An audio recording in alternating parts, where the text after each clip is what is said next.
Hey y'all, I'm Meliq August, and what the is mental health, right?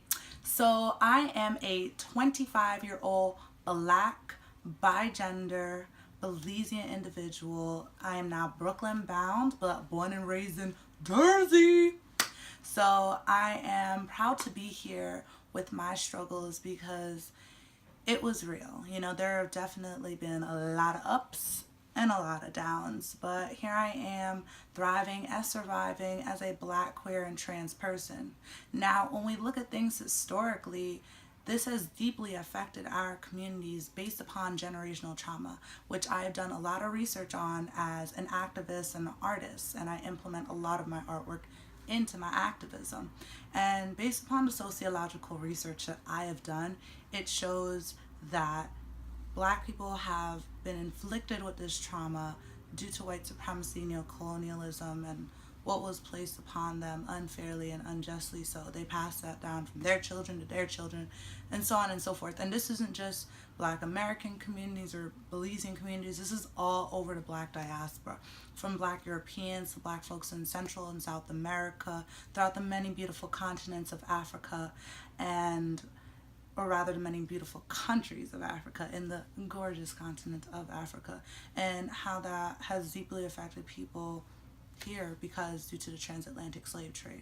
But with all that being said, and doing all the research over the past several years, I am so grateful to my ancestors. I am grateful to my reflection I have done within myself to be like, hey, you know what? You have attention deficit hyperactive disorder. That's what I was originally diagnosed with in high school. Then I was diagnosed with depression, then anxiety, and then in my 20s, which is usually when it peaks, I was diagnosed with having borderline personality disorder.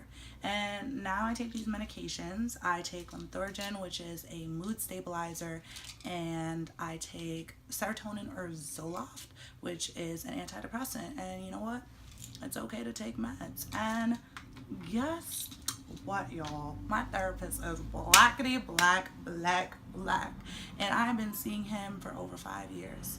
Now, I am black, queer, Belizean, trans, and very proud of that. And I think it's important that we always acknowledge the intersections of privilege we face. For instance, a little on the fair side. So I definitely benefit from colorism, which is rooted in white supremacy and all those negative constructs.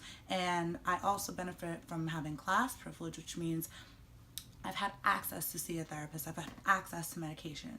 It's important to remember how different intersections of black people, such as black poor folks, black trans folks, particularly black trans women and femmes, black queer folks, and even black cis women, are more deeply marginalized. Not to say that black cisgender heterosexual men do not go through it, nor are they not running through that with their woes. You know how that goes. But to say more so that, look, let's all sit here together.